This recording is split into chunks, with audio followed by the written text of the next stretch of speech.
Hello everyone, and welcome back to my channel. I'd love it if you could leave a comment letting me know where you're listening from around the world. Also, don't forget to like and subscribe if you're enjoying this video. Story 1. It was past midnight, and I was driving down a lonely stretch of highway that cut through miles of thick, unyielding forest. I had made this drive more times than I could count, and I knew every twist and turn of the road by heart. My job often required these late-night commutes, and over the years, I'd learned to embrace the eerie silence of the road. No streetlights, no houses, just me and the endless stretch of blacktop, my headlights slicing through the dark. The night felt heavier than usual. A thick mist clung to the trees, curling in ghostly tendrils across the asphalt. My radio had given out 10 miles back, dissolving into a sea of static. I turned it off, leaving nothing but the low hum of my tires against the road and the rhythmic sweep of my windshield wipers. Then I saw him, a lone figure standing by the roadside, his right hand raised in a hitchhiker's gesture. I don't pick up strangers, ever, but something about this man made my foot hesitate over the gas pedal. He was dressed in a brown jacket and jeans, his head tilted downward, hiding his face beneath the shadow of his hood. My stomach twisted. Keep driving, my brain warned, but my hands had already moved. I slowed the car, my headlights illuminating the wet pavement around him. Before I could think better of it, I was pulling over, my tires crunching against the gravel shoulder. The moment my car came to a stop, he moved fast, too fast. He yanked open the passenger door and slid inside before I could even get a word out. The second he shut the door, the stench hit me. A thick, rancid odor, like damp soil mixed with something far worse. Something decayed. It clung to the air, clogging my nostrils and making my stomach churn. I turned to get a better look at him, and that's when the unease settled deep into my bones. His skin was pale, not just pale gray like old concrete. His face was thin, too thin, his cheeks sunken inward, and his eyes, they were deep set, ringed with dark circles so severe they looked like bruises. I swallowed hard. "Where to?" I asked, my voice coming out more uncertain than I'd intended. For a long moment he didn't answer. He just stared straight ahead, his hands gripping his knees, his fingers digging into the denim like he was holding something back. Then, finally he spoke. "Just a little further," he whispered. His voice was dry and cracked, like a man who hadn't used it in years. A shiver crawled up my spine. I nodded stiffly and pulled back onto the highway, keeping my eyes locked on the road. The smell was getting worse. I rolled down my window slightly, trying to breathe in some fresh air, but it didn't help. The scent clung to the inside of the car, thick and suffocating. I tried not to gag. Minutes passed in silence. Then, "You don't remember me, do you?" His voice was lower now, closer. I gripped the steering wheel tighter, my knuckles turning white. My breath hitched in my throat. "What?" I forced out, trying to keep my voice steady. Slowly, so damn slowly, he turned his head toward me. His eyes, black and bottomless, locked onto mine. "You hit me," he whispered. "2 years ago. You left me on this road." My stomach dropped, my vision blurred for a second, my heart hammering against my ribs. "No," I stammered. I I don't know what you're talking about. But before I could finish, I saw it. The rear view mirror. My blood ran cold. A body. A crumpled, lifeless body lying in the middle of the road behind us. My throat tightened. The world tilted. I slammed the brakes. My car skidded violently, tires screeching against the wet pavement. My seatbelt yanked me back as the vehicle jerked to a stop. My hands trembled as I turned to look at the hitchhiker beside me. He was gone. The passenger seat was empty. The door was still closed. But the smell was gone too, and that's when I saw them. Muddy footprints. They led from the seat to the floor, as if something, had been sitting there just seconds ago. My hands were shaking as I reached for the door handle, fumbling in my panic. I stumbled out of the car, my breath coming in short gasps. The night was silent again. No wind, no crickets, just the sound of my own heartbeat thundering in my ears. I forced myself to look at my dashboard, and that's when I saw it. A single, smeared, bloody handprint. My legs nearly gave out. I don't remember the drive home. I don't remember anything except the sheer, unrelenting terror that followed me for the rest of the night. But I do remember this. The next morning, when I checked the news, there was an old report from 2 years ago. A young man had been hit by a car on that exact stretch of highway. The driver was never found, and the victim? His photo sent ice through my veins. Brown jacket, jeans, hollowed out eyes. The hitchhiker. I never drove that road again. Story 2.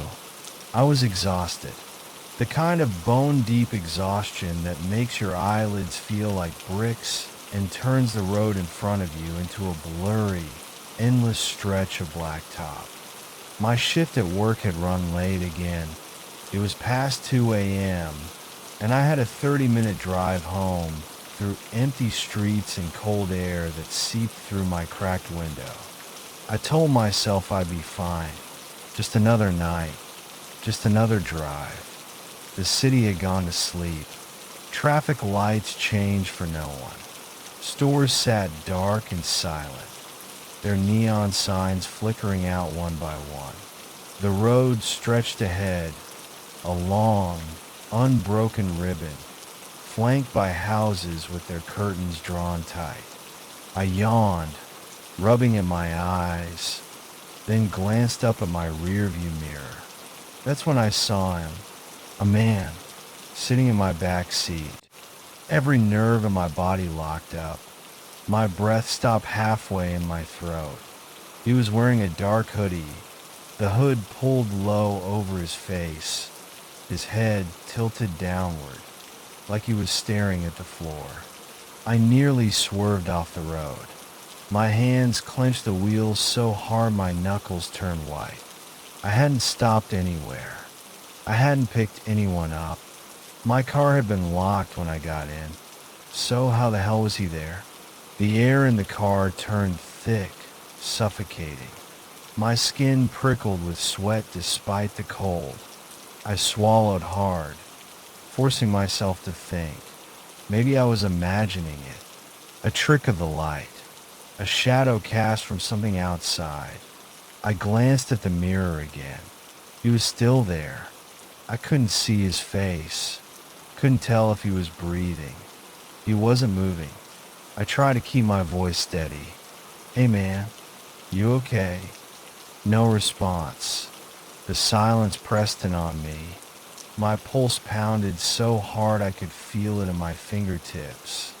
I thought about pulling over, jumping out of the car, running, but the road was empty, and the idea of stopping, of sitting still while he was behind me, watching, I couldn't.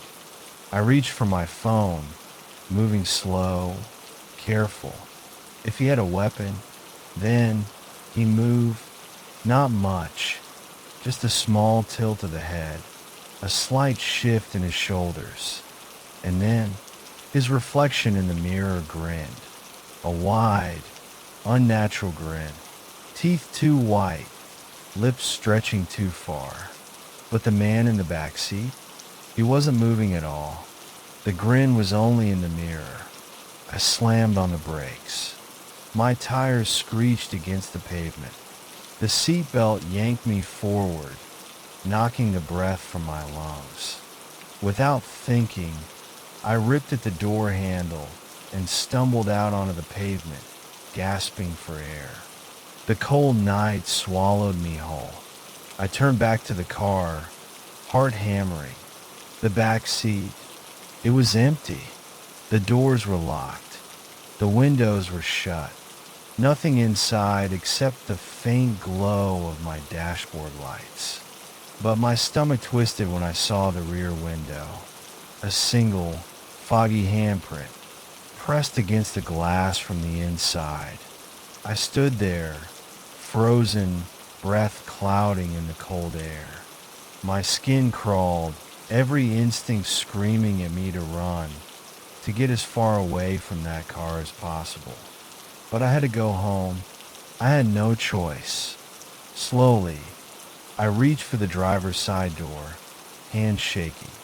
I slid into the seat and slammed the door shut, locking it instantly. My whole body was trembling as I gripped the wheel. I forced myself to breathe. It's over. He's gone. I checked the back seat. Empty. I checked the mirror. Empty. Just the faint outline of that handprint. I swallowed hard, put the car in drive, and got the hell out of there. I made it home in record time, barely remembering the drive. My hands still wouldn't stop shaking as I parked in my driveway, sprinted to my front door, and locked myself inside. For a long time, I just stood there in the dark, listening to my own ragged breaths. I tried to convince myself it was a hallucination, a trick of exhaustion, that I had imagined the whole thing. But the next morning, when I went out to my car, I saw something that made my blood run cold. The foggy handprint. It was still there, and next to it, in small, smeared letters, written with a fingertip on the dusty glass. See you soon. I never drove alone at night again. Story 3. It started around 11:30 p.m. I was driving home from a friend's house. A long stretch of highway ahead. Nothing but open fields on either side. The road was empty. Just me and the hum of my engine. I had the radio on low, static crackling between stations. Something about the night felt off, but I ignored it. Then I saw the headlights. At first, I didn't think much of them, just another car in the distance. But something was wrong. The way it moved, the way it stayed in my mirror, unwavering. It wasn't passing me, wasn't falling behind. Just there. I switched lanes. So did they. A small voice in my head whispered, "That's weird." I sped up. They matched my speed. My hands tightened on the wheel, a thin layer of sweat forming on my palms. I told myself it was a coincidence, just another late-night traveler. But my gut knew better. I decided to test them. At the last second, I flicked on my signal and swerved onto an exit ramp, tires screeching against the pavement. My breath caught in my throat as I checked the mirror. They followed. My pulse hammered in my ears. This wasn't normal. I took a sharp right onto a smaller road, barely lit by streetlights. They followed. I turned again. So did they. The pit in my stomach grew heavier. I had no enemies. No one had a reason to follow me. Then their headlights turned off. The world behind me went pitch black. A chill ran through my entire body. I pressed my foot to the gas, my car surging forward, trees blurring past. The road twisted and curved, but I didn't slow down. I couldn't. I kept checking the mirror. Nothing. They were still there. I felt them. I reached an intersection, barely slowing as I turned onto a dirt road that led toward an old, abandoned gas station. I needed to get away, to disappear. For the first time in minutes, I exhaled. I waited. Silence. The only sound was my ragged breathing, the soft ticking of the cooling engine. I wiped my sweaty hands on my jeans. No headlights. No movement. Maybe I'd lost them. Then, a single knock on my driver's side window. I screamed and turned. No one was there. My breath came in quick gasps. My fingers trembled as I reached for the door lock. Then I froze.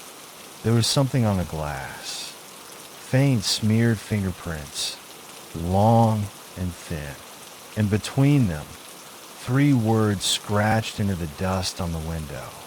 I see you. My throat closed up. I wanted to scream, but the sound wouldn't come out. I slammed the car into drive and tore out of there, gravel spitting under my tires. My hands were ice cold. My entire body shook. I didn't stop. Not until I saw streetlights again.